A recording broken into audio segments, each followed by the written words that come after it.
Wow!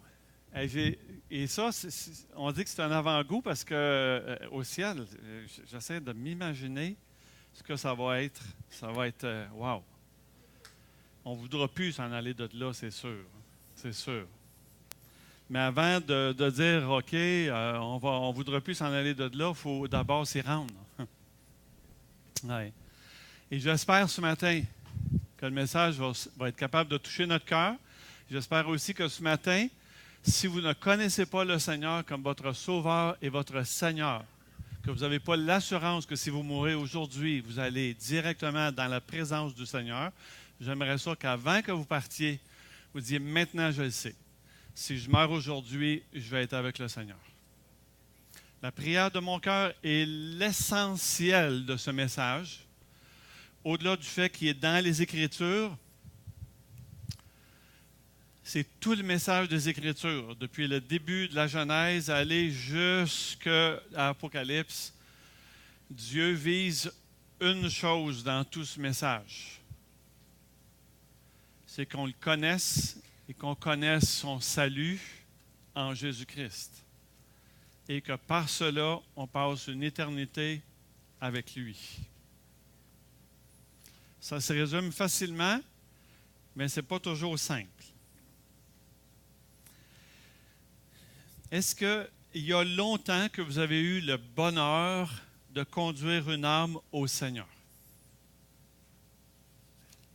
Je dirais un bonheur parce que dans les joies que les chrétiens peuvent connaître après le Seigneur, c'est de faire connaître le Seigneur.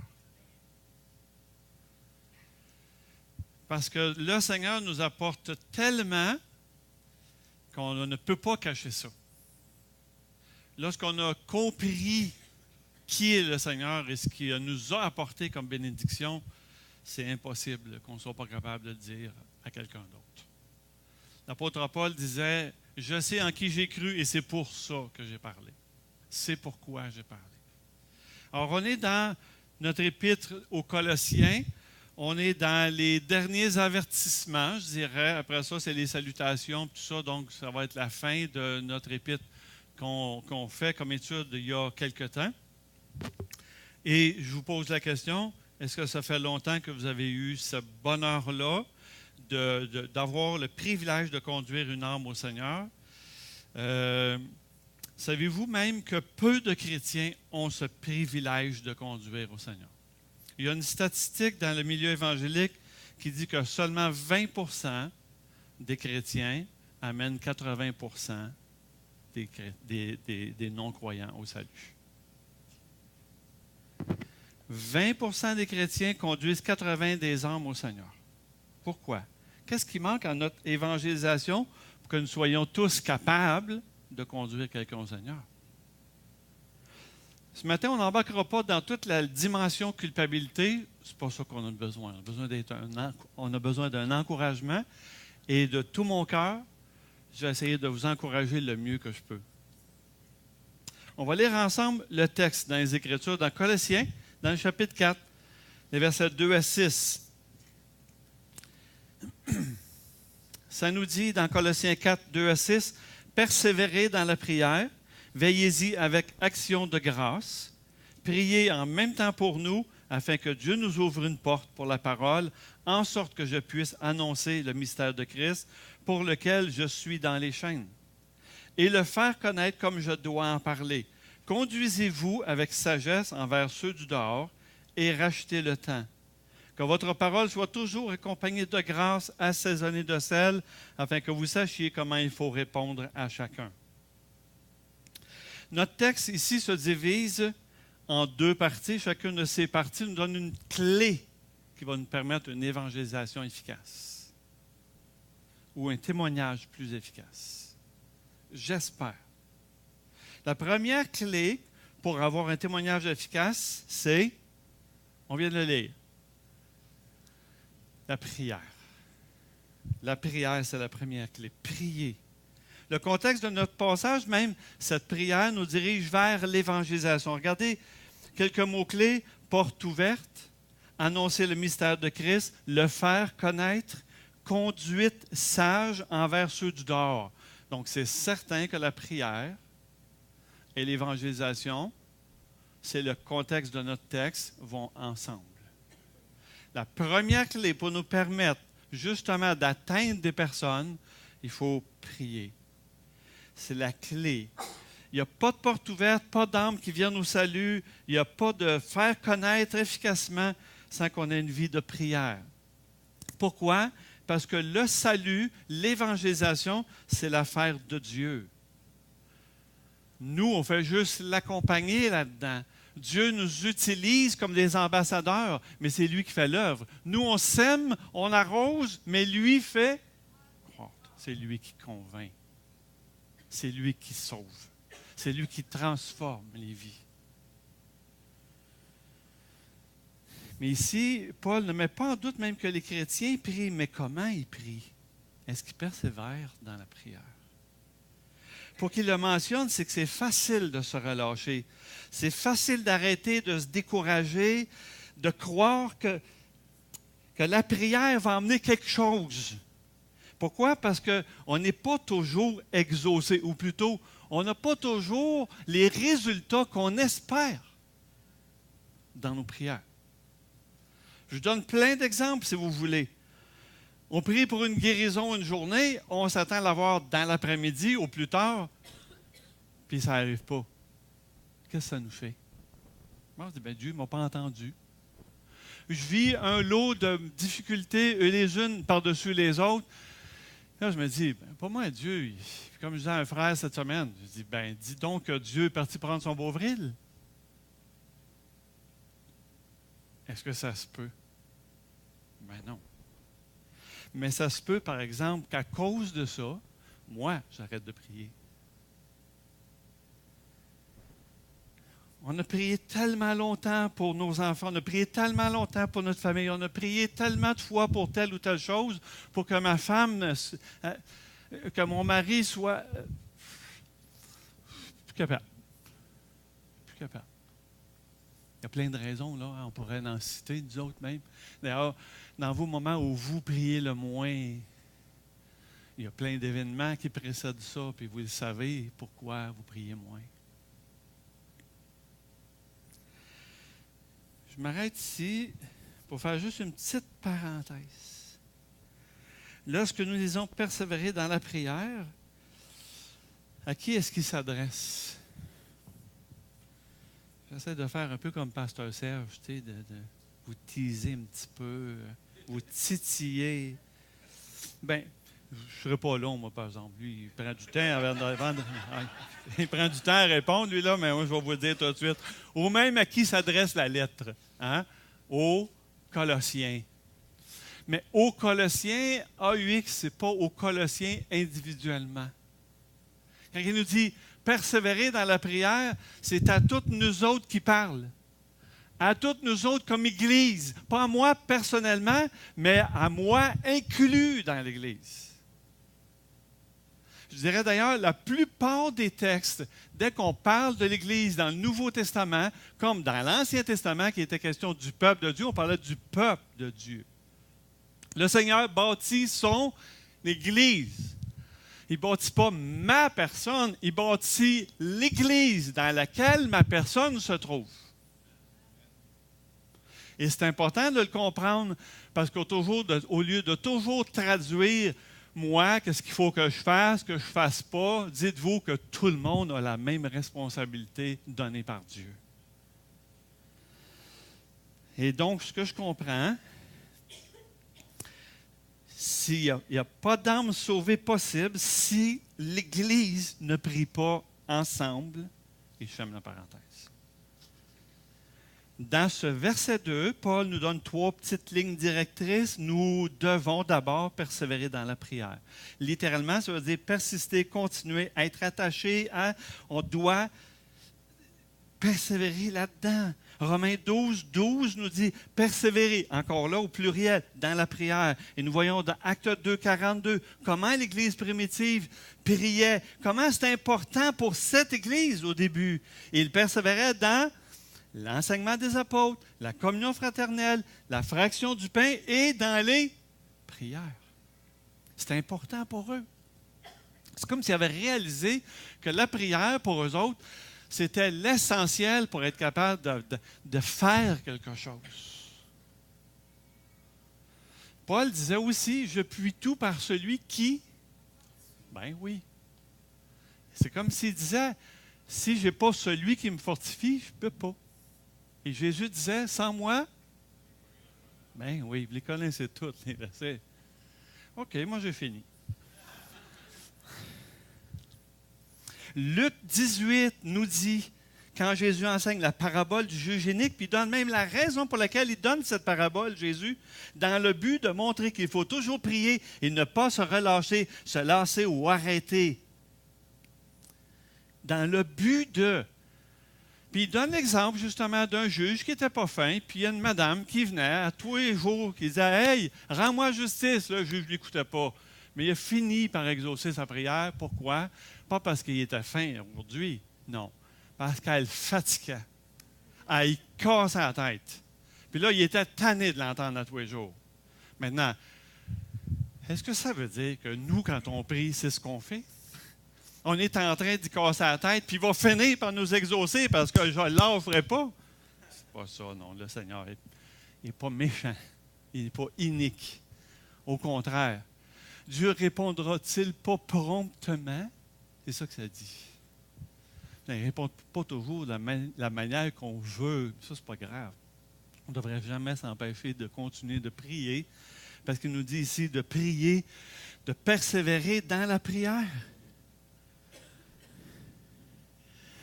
Une couple de semaines, encore une fois, j'ai reprié pour mes 2 frères. Il y a un de mes frères, Daniel, ça fait 36 ans que je ne l'ai pas vu.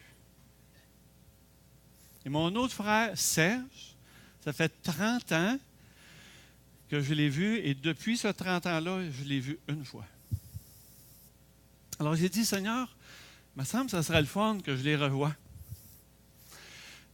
Vous savez pourquoi est-ce que j'ai demandé ça au Seigneur, que ce serait le fun que je les revoie, au moins que je les rentende, que je sois capable de rentrer en contact, parce que j'aimerais être certain que s'ils mouraient aujourd'hui, ils soient avec le Seigneur.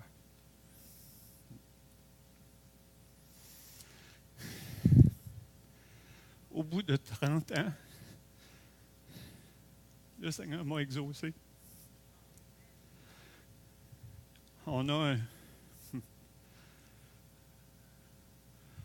avait un témoignage sur le site de l'Église qui a été commenté par un gars. Puis ce gars-là, c'est mon frère. Ouais. Il faisait un commentaire. Il dit, le commentaire, la vie tout croche de cette fille-là, c'est pareil comme moi. Puis il dit, en plus, je connais quelqu'un dans votre église. Raymond Le Sage, c'est mon frère. Imagine. Bon, il n'y avait pas juste des belles choses à dire de moi, je vais vous faire grâce de ça. Mais, est-ce qu'on peut remercier le Seigneur d'entendre la prière? Est-ce qu'on peut dire que persévérer dans la prière, ça peut marcher? Dans le temps de Dieu, c'est correct. C'est correct, mais wow, j'étais content. C'est pas vous raconter l'histoire de 2 grenouilles. Là, je ne parle pas de personne ici. 2 grenouilles qui sont tombées dans un pot de crème. Puis là, ils se sont aperçus que dans ces pots de crème-là, pas facile de sortir de là. Fait que là, puis ils ont des bonnes cuisses, ces grenouilles-là. Puis fait que essaye, puis finalement, les 2, ils n'y arrivaient pas, là. On ne sort pas de ça, là. On ne sortira pas d'ici. Fait que, il y en a une qui dit à l'autre, moi, je suis découragé, là, j'arrête. Fait qu'elle a décidé d'arrêter de pédaler, de nager ou de cuisser, dites-le comme vous voulez. Elle a décidé d'arrêter ça, puis là, c'était fini. Elle se laisse noyer. L'autre a dit, c'est pas vrai que je vais mourir ici dans de la crème, c'est sûr et certain que je ne mourrai pas de cette manière-là, certain. Sans au moins m'être battu. Fait qu'elle a continué. Puis là, d'un coup, elle s'aperçoit, quelques temps après, au bout d'1 heure, que là, la crème commence à épaissir. Fait que là, elle est encouragée, parce qu'elle ne veut pas rester prise dans cette épaisseur-là, puis elle ne veut pas non plus sombrer dans quelque chose d'aussi épais. Fait que, ouais, active. Et tout d'un coup, mon ami, au bout d'1h26, plus tard, elle sort de là, toi. La crème s'est transformée en beurre, puis là, c'était devenu solide, fait qu'elle a sorti. Persévérer dans la prière, ça ressemble à ça.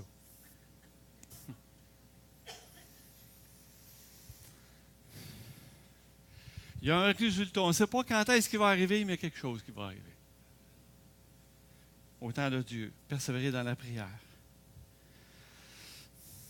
Je ne sais pas quand je vais être répondu, mais combien de temps je vais prier pour être répondu. Continuez de croire que Dieu peut sauver votre épouse, vos enfants, votre mari, votre famille, vos amis, vos voisins, vos collègues de travail, vos patrons. Je le sais, vous les avez toutes évangélisés. Mais vous savez, il s'agit juste que la condition d'une personne change, qu'elle tombe sur le chômage, qu'elle tombe malade, qu'elle reçoive une mauvaise nouvelle, qu'un de ses enfants décède. La vie de cette personne-là vient complètement de changer. Et est-ce que ça arrive dans la vie des gens, ces choses-là? Ben oui. Alors, si je continue de persévérer, à un moment donné, il y a quelque chose qui va faire que cette personne-là risque d'entendre le message de l'Évangile. Et en l'entendant, ça va y apporter un tout autre raisonnement qu'il n'y avait pas avant. Et cette personne-là, elle va être contente d'avoir vécu cet événement-là dans sa vie, parce que c'est à ce moment-là que Dieu était capable de la rencontrer. Persévérer dans la prière. Ça veut aussi dire être prêt tout le temps. Dans Marc, dans le chapitre 3, verset 9, Jésus a demandé à ses disciples de tenir une petite barque à sa disposition afin de ne pas être pressé par la foule. On voit ça. Tenir à sa disposition, c'est la même expression qui est utilisée dans Colossiens, comme on vient de le lire. Proskatereo. Je dis ça en grec parce que je fais signe, mon frère, c'est professeur de grec. Pour ceux qui ont le goût d'en suivre plus, le frère est très bon là-dedans. Il n'y a pas d'accent en plus. Signifiant de toujours être prêt, dans notre cas, de toujours être prêt dans notre cas. Paul nous fait, dans 1 Thessaloniciens 5, verset 17, c'est l'encouragement qu'il nous fait lorsqu'il nous dit « Priez sans cesse ». Soyez toujours prêts.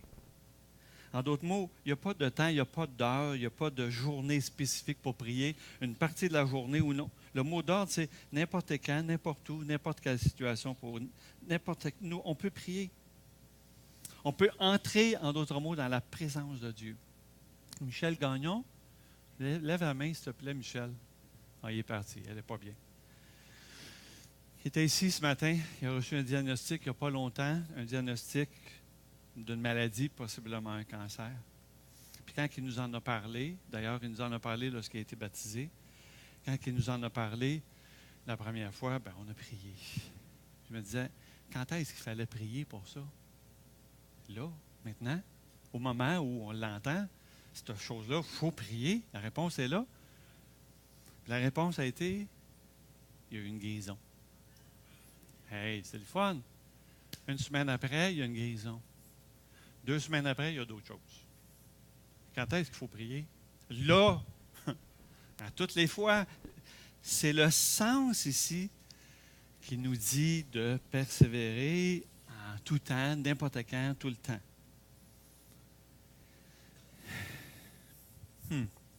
C'est le fun, les guérisons. Mais Paul ne laisse pas seulement cette petite exhortation, mais il donne une couple de tuyaux aussi en nous disant « Veillez avec action de grâce sur la prière persévérante. » Il nous dit « Veillez-y avec action de grâce. » 1 Thessaloniciens 5, 6 nous dit « Ne dormons pas comme les autres. » Les autres, c'est les inconvertis. Veillons, soyons sobres, surtout à l'approche du retour de Jésus-Christ. Ceci nous ramène à la pensée les paroles de Jésus la veille de sa crucifixion, comme on le voit dans Marc, dans le chapitre 14, verset 34. Il dit « Mon âme est triste jusqu'à la mort. Restez ici avec moi, veillez. »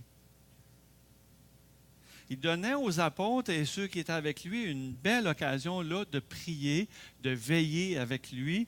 Parce qu'il dit en plus, la raison pour laquelle j'aimerais ça que vous soyez avec moi, c'est que vous priez parce que je suis triste jusqu'à la mort.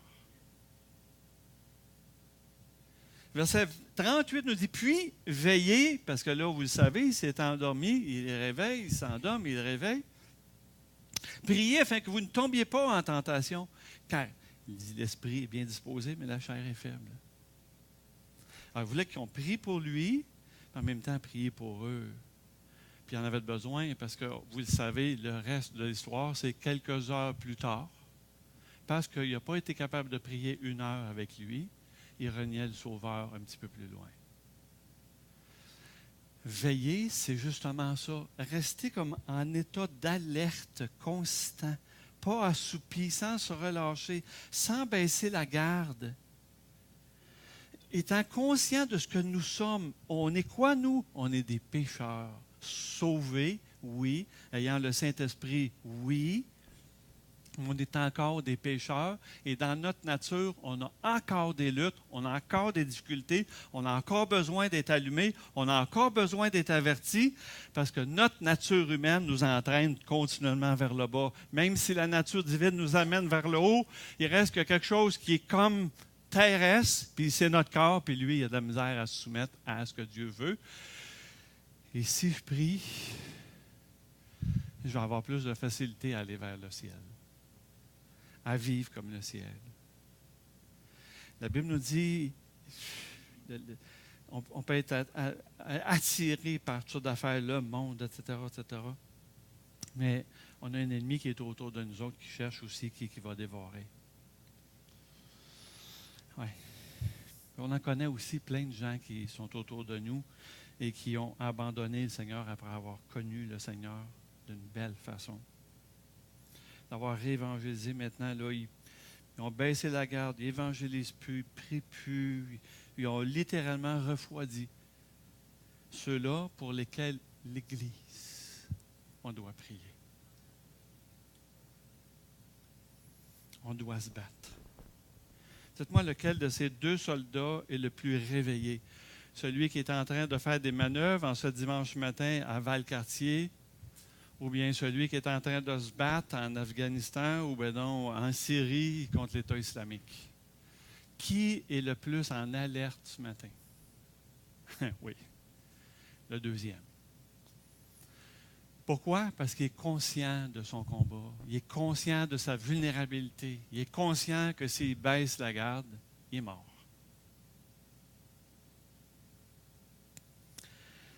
Est-ce que je vous apprends quelque chose de ce que je vous dis, que nous sommes actuellement dans un combat spirituel? Et ce combat spirituel, ce n'est pas contre la chair et le sang qu'on a besoin de le faire. Ça, on n'a pas besoin de le faire. On n'a pas besoin de se battre les uns contre les autres. On a assez d'ennemis contre nous. Et il faut qu'on prie justement les uns pour les autres. Il faut qu'on soit capable de se tenir. Parce que les ennemis qui sont de l'autre côté sont aussi nombreux. Et vous savez, quand est-ce qu'ils ragent le plus? C'est quand ça va super bien dans une église. Quand ça grandit dans une église. Quand il y a des nouvelles âmes qui s'ajoutent à l'église. Savez-vous comment est-ce qu'ils s'acharnent? De toutes les manières. De toutes les manières. Est-ce qu'on peut juste faire attention à ça? Juste guetter ça? Juste se mettre en garde? Il me reste 16 minutes. Merci, mon frère, tu es gentil. OK, donc je vais sauter les 8 prochaines feuilles. Mais je vous dirais quand même, Dieu, à un moment donné, a posé la question à Caïn. Est-ce qu'il est ton frère, Caïn? Ou est-ce qu'il est ton frère Abel? Un jour, lorsqu'on va avoir conscience que tous les frères et sœurs ici appartiennent à la grande famille de Dieu et qu'on a tous une responsabilité les uns sur les autres de s'aider, de s'entraider, de prier les uns pour les autres, de s'humilier les uns, de confesser nos péchés les uns aux autres. Tout ça, là, quand on va savoir, tout le monde, là, qu'on est ici, là, qu'on se connaît, puis qu'on va, tu sais, là, on se connaît tous par nos noms. Quand il ne sera pas là, il va falloir que dans notre cœur, on se dise, oups, il est en train de s'éloigner, là. Il est en danger. Une personne qui s'éloigne de cette Église, je ne parle pas de cette Église, mais de l'Église de Jésus-Christ est en danger. Est-ce que vous êtes d'accord avec ça? Est-ce qu'on va être capable de prier pour ça? Est-ce qu'il faut prier pour ça? Oui. Oui. Oui. Persévérez dans la prière, veillez-y avec action de grâce. On ne peut pas prier sans penser à tout le moins à une chose pour laquelle je pourrais rendre grâce à Dieu pendant que j'envoie mes prières comme ça. Parce que on voit des réponses à la prière. Fait que dès qu'on a des prières qui sont exaucées, on a le goût de prier parce qu'on se dit, j'aimerais ça qu'il y en ait d'autres qui soient exaucées. Puis ça fait boule de neige, tu sais. On prie plus parce qu'on est exaucé parce qu'on prie plus. C'est comme à grade, des saucisses, tu sais. Il y avait un slogan, eux autres, les saucisses à grade. Hein? Ben oui. Tout le monde en mange parce qu'elles sont fraîches, elles sont plus fraîches parce que tout le monde en mange. Tu sais, c'est tout le temps. Ça va ensemble. Puis, prier, c'est ça. Puis, je prie parce que je suis exaucé parce que je prie. C'est la meilleure chose, là. Vous avez le meilleur des deux mondes, là. Prier avec action de grâce. On a plein d'occasions de rendre grâce. Sa présence, la création, la provision, sa famille, les guérisons, le salut. Je suis obligé de passer par-dessus plein de choses. Mais dans le fond, si on a connu des résultats, dites-vous qu'en plus, là, on a été exaucé jusqu'à date.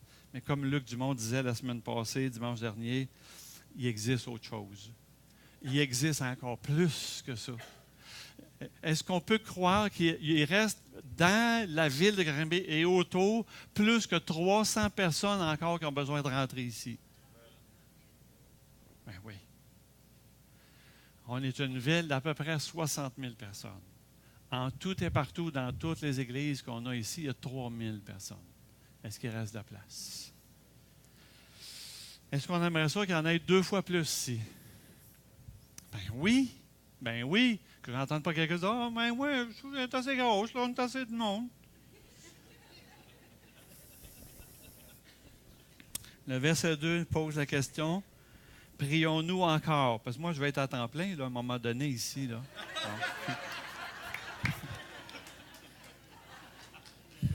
J'en reviens de faire le ménage, là. Puis il focus, Paul, dans le verset 2, nous pose la question, est-ce qu'on prie? Puis il focus sur les caractéristiques de la prière d'évangélisation. Il faut prier avec persévérance, prier en étant réveillé comme des soldats en armes, prier avec action de grâce. Maintenant, un coup qu'on a le goût de prier, là, qu'est-ce qu'on demande dans nos prières? 2 choses qu'il dit ici. Demandez que des portes s'ouvrent. Il y a une porte qui va ouvrir, c'est sûr. Une. Nous, on aime ça, aller à la prison de Cowansville, pas pour aller faire du temps, mais pour aller voir des gens qui font du temps. Et vous savez que cette année, le gouvernement a décidé d'ouvrir une porte à l'Évangile. Oui, parce qu'avant, il fallait donner un cours de guitare pour être capable de parler de l'Évangile à quelqu'un. Maintenant, on est capable de parler du Seigneur, de la guitare qui n'a pas besoin de jouer, mais qui va pouvoir utiliser après, qui va être converti à l'Évangile.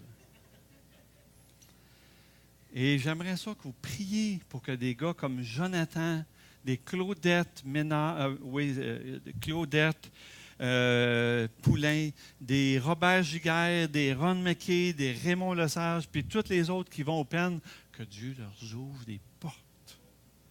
La porte de la prison est ouverte. Maintenant, il faut que la porte de ces cœurs-là, des personnes qu'on va voir, rouvre aussi. Sans la prière, on ne pourra pas. Et une porte ouverte, c'est une belle opportunité, une possibilité selon la parole. Et on voit dans 1 Corinthiens 16, Paul dit, car une porte grande et d'un accès efficace m'est ouverte à Éphèse. Apocalypse 3, ça c'est bon. Écoutez bien, ça c'est très, très, très, très bon. 3:8, il dit, voici, j'ai mis devant toi une porte ouverte que nul ne peut fermer. Puis j'aime les 3 raisons pour lesquelles Dieu a ouvert la porte. Lisez ça avec moi. Parce que tu as peu de puissance. Wouh! parce que tu as gardé ma parole et que tu n'as pas renié mon nom, j'ai mis devant toi une porte ouverte. Notre puissance, c'est lui. Alors, on n'en a pas de puissance. On ne peut rien faire là-dedans. C'est lui qui fait ça. C'est lui qui rouvre les portes. C'est lui qui rouvre les cœurs. Nous, on fait juste proclamer. Puis les choses se passent en dedans d'eux autres. On ne sait pas pourquoi, ni comment, mais parce que Dieu veut les toucher. Ni par force, ni par puissance, mais par son esprit. La puissance de Dieu est là. Dans notre attachement à lui, nous devons prier avec persévérance. Et je suis toujours encouragé quand j'entends dans les réunions de prière, Seigneur, j'aimerais ça avoir une âme cette année. Ça, c'est le titre de mon message ce matin. Donne-moi une âme. Donne-moi la possibilité de témoigner à quelqu'un aujourd'hui, cette semaine, à quelqu'un qui te cherche, même à quelqu'un qui ne te cherche pas. Parce qu'il nous dit aussi dans sa parole qu'il a déjà été vers des personnes qui ne cherchaient pas. La Bible nous dit, car tous ont péché, sont privés de la gloire de Dieu. Donc, on n'a pas le choix, il faut aller chercher. Priez pour qu'il y ait des nouveaux missionnaires. Priez pour des nouveaux évangélistes. Priez, priez, priez pour que des portes s'ouvrent à Julie Pinard. En Bolivie, si ce n'est pas là, ce sera ailleurs, mais qu'il y ait des portes qui se rouvrent. Pour Kétia Poulain, qui va faire de l'évangélisation cette année, là, cet été. Pour la conférence sur l'islam, que Dieu puisse toucher à l'automne des âmes. On veut ça. On veut qu'il y ait des âmes qui soient touchées quand il y a des cuisines collectives, qu'il y a la Midi prochain, qu'il y a le club Awana, les soupers des sentinelles, les rencontres de femmes. Dans toutes ces occasions-là, Dieu a le goût d'ouvrir des portes, mais il a le goût d'entendre des prières de ses frères, de ses sœurs, des enfants de Dieu, et dire « Ouvre les portes, ouvre les portes ».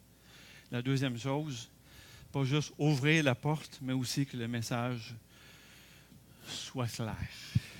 Et ça, ce n'est pas toujours évident. Mon ami, 8 minutes. Que le message soit clair. Dans Colossiens 1, verset 27, nous dit « Christ en vous, l'espérance de la gloire. » La personne qui se repent de ses péchés et qui par la foi reçoit le pardon en Jésus-Christ, parce que Christ est mort à la croix, il devient une nouvelle créature et ils viennent de passer des ténèbres à l'admirable lumière. C'est pas compliqué, hein?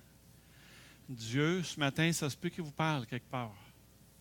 Puis qu'il vous dise, regarde, c'est simple comme ça d'annoncer l'Évangile. C'est simple comme ça de venir au Seigneur aujourd'hui. Et pour nous, c'est toujours difficile, les pasteurs, de demander quelque chose, mais comme Paul le disait, priez pour que je sois capable de faire ça. Que je sois capable, que Dieu ouvre des portes. Oui, super, Paul avait besoin du Seigneur, avait besoin de Dieu pour que des portes se rouvrent. Oui, super, Paul avait besoin que Dieu parle dans son cœur, par sa bouche, après ça, que tout ça, ça devienne clair. Le dimanche matin, nous, le dimanche matin, à partir de dimanche prochain, j'aimerais ça qu'il y ait des frères et des sœurs qui viennent prier avec nous à 8h15 dans le bureau de Serge, ils le savaient. Mais ça se peut qu'on déplace son bureau, mais bon, c'est ça. On a besoin de prier 8h15 pour que le Seigneur utilise tout, l'accueil, les chants, la musique, la prédication, le témoignage. Quand vous allez rencontrer les frères, des gens ici qui viennent pour la première fois, vous allez les aimer, vous allez leur dire que vous voulez prier pour eux. Tout ça, que Dieu puisse les utiliser dans le but d'en faire des disciples qui vont lui appartenir pour l'éternité. La première clé, c'est la prière. La deuxième clé, c'est le témoignage. Il faut que je sois une bonne personne. Ouais. La deuxième clé, c'est que je veux, moi, être un bon témoignage. J'ai dit, conduisez-vous avec sagesse envers ceux de l'extérieur, achetez le temps, que votre parole soit toujours pleine de grâce, assaisonnée de sel. C'est simple, hein? Simple, simple, simple. Conduisez-vous, pluriel, l'Église, toute l'Église. Pas juste certains frères, certaines sœurs spirituelles. Ils sont toujours à genoux, eux autres. On sait bien, ils sont spirituels. On est tous spirituels. On est tous animés par le même esprit. On est tous supposés aller dans la même direction. On est tous supposés de grandir. Tous. Il n'y en a aucun qui devrait être en même position qu'il est aujourd'hui, demain. Donc, à partir du moment que j'ai le goût de dire « Oui, Seigneur, fais de moi quelqu'un que tu veux », bien, il y a des choses qui vont se passer, certains. Si ça ne se passe pas, je vais prier pour vous, c'est sûr. Parce que je suis tanné de voir ce que je vois, des fois, en moi et dans d'autres. Je ne vous dirai pas qui. Mais, ouais, c'est ça. Si vous êtes la deuxième, je vais le nommer. Parce qu'ils sont tous ici dans la première réunion.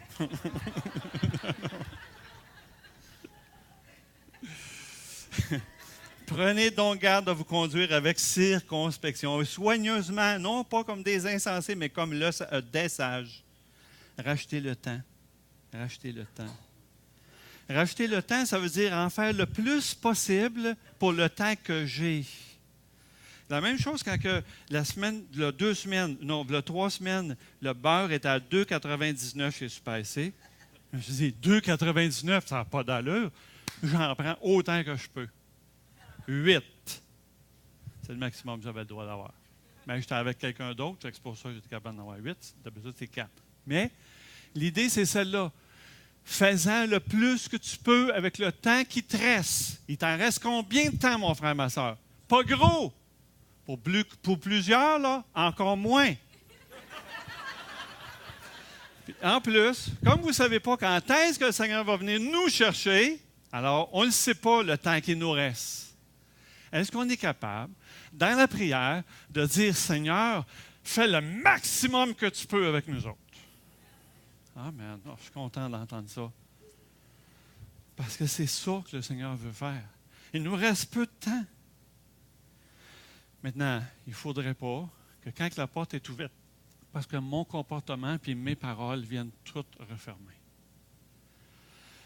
Et ça peut arriver si un pasteur adultère, par exemple, dans notre Église, voulez-vous prier pour nous? Voulez-vous prier pour nous? Priez pour les pasteurs. Pas juste pour qu'on ait de la sagesse, qu'on soit capable de bien parler quand on annonce la parole, mais qu'on soit sage, qu'on reste intègre, qu'on reste allumé, qu'on reste réveillé, qu'on reste pur. Puis priez, pressez les uns pour les autres, pour que tout ça puisse garder, justement. Vous savez ce qu'une division peut faire dans une église? Peur.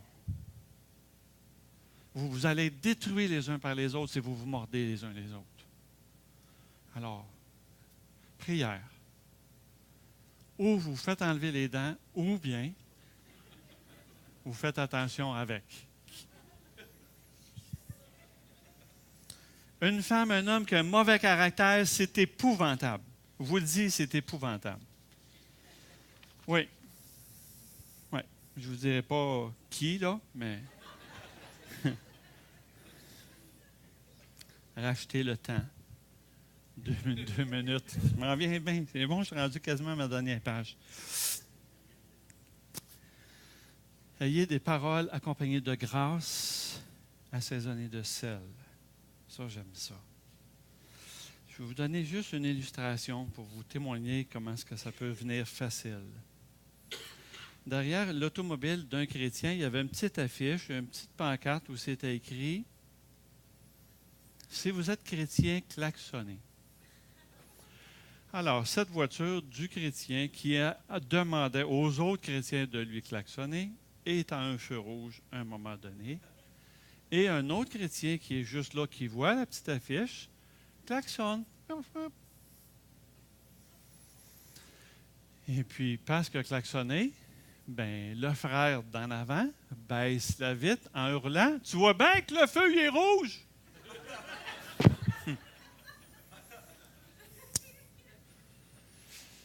Ou le moniteur d'école du dimanche qui est très sérieux, très bougonneux, qui a un drôle de caractère, puis qui demande à sa classe, savez-vous pourquoi est-ce que les gens savent que je suis chrétien?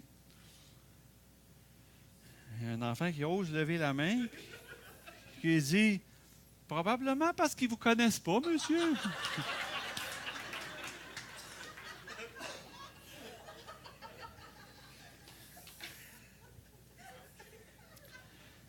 La morale de ces histoires, une personne ne peut jamais conduire quelqu'un au Seigneur dans ces états-là. Et, au contraire, il les éloigne. Il reste 20 secondes. Donnez-leur le goût. Hein? Le sel, C'est des paroles de grâce. De grâce, ça veut dire des gens qui ont connu la grâce de Dieu, qui devraient comprendre comment sont les pécheurs. Parce qu'on en a été et on est encore toujours des pécheurs. Mais la différence, c'est qu'on est des pécheurs pardonnés. C'est tout. Donc, on devrait comprendre la personne qui est homosexuelle, on devrait comprendre la personne qui a été témoin de Jéhovah, un catholique romain bien engagé, ou peu importe qui. C'est des pécheurs que le Seigneur veut sauver. On ne peut pas être chrétien avant d'être chrétien.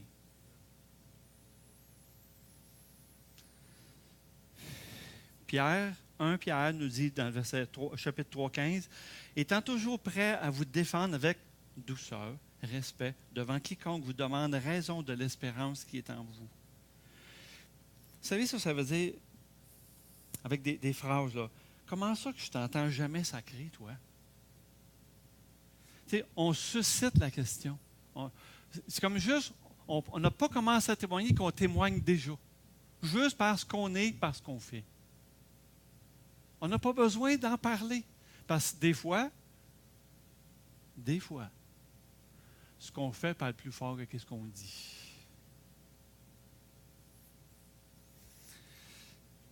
Comment ça que tu ne travailles pas au noir, toi, comme tout le monde? Comment ça tu es toujours prête à rendre service? Pourquoi tu chantes tout le temps? J'ai dit ça à quelqu'un il n'y a pas longtemps qui me demandait ça. Puis elle dit, c'est parce que je suis heureux. Mais pourquoi? Bien, parce que Dieu est dans ma vie. Pourquoi tu as toujours le sourire? Bien, parce que ça prend moins de muscles à faire un sourire qu'à faire une baboune. Et moi, à l'âge que je suis rendu, il faut que je m'économise.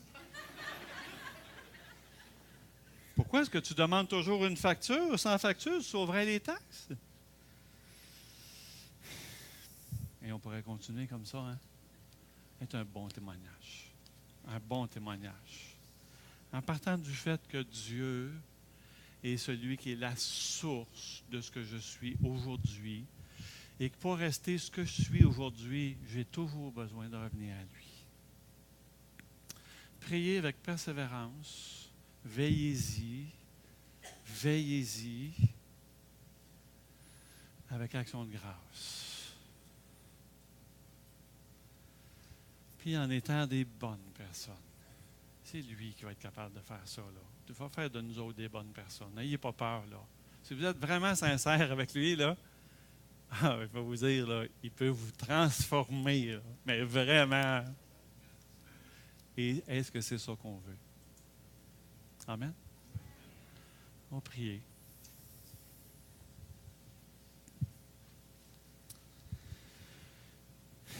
Ça se peut que ce matin, vous soyez une personne qui est dans le besoin de renouveler votre vie de prière. On va prier pour vous.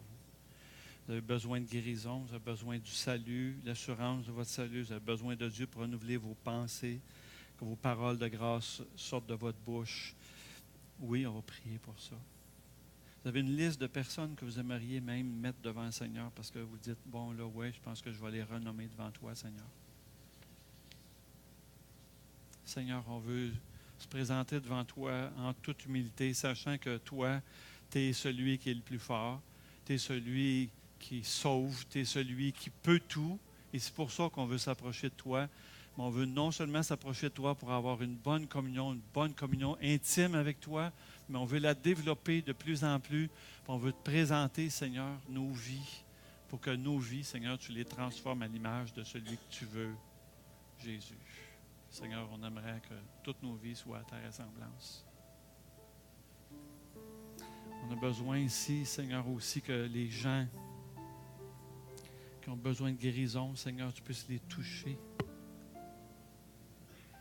Amen, la guérison. Seigneur, ce matin, il y a peut-être des personnes qui se disent, ouais, mais moi, j'aimerais ça être sûr que si je m'en allais, je pourrais être sauvé. Seigneur, touche-les, toi, convainc-les, Seigneur, qu'en dehors de Jésus, il n'y a pas de possibilité de rentrer au ciel sans qu'ils viennent à toi, à la croix, qu'ils reconnaissent qu'ils sont pécheurs, qu'ils sont perdus à cause de ça, et que s'ils prennent ta main par la foi, tu vas les sauver. Seigneur, touche les cœurs ici ce matin.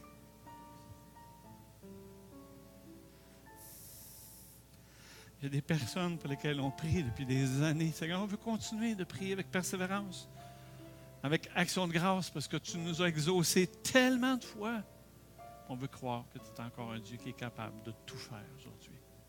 Seigneur, l'Église ici est trop petite. La bâtisse ici est trop petite. Parce qu'il ne rentrera pas 300 autres personnes ici. Parce que dans notre cœur, Seigneur, on aimerait qu'il y en ait 300 nouvelles personnes ici. Les jeunes Granby partout autour qui ne te connaissent pas, qui ont besoin de toi et qu'on va aller chercher. Seigneur, bénis-les. Bénis ces 300 nouveaux qui vont rentrer ici. Mais pour la bâtisse, Seigneur, on te laisse ça. C'est notre prière dans le précieux nom de Jésus. Amen. Amen. Que Dieu vous bénisse, mes frères bien-aimés.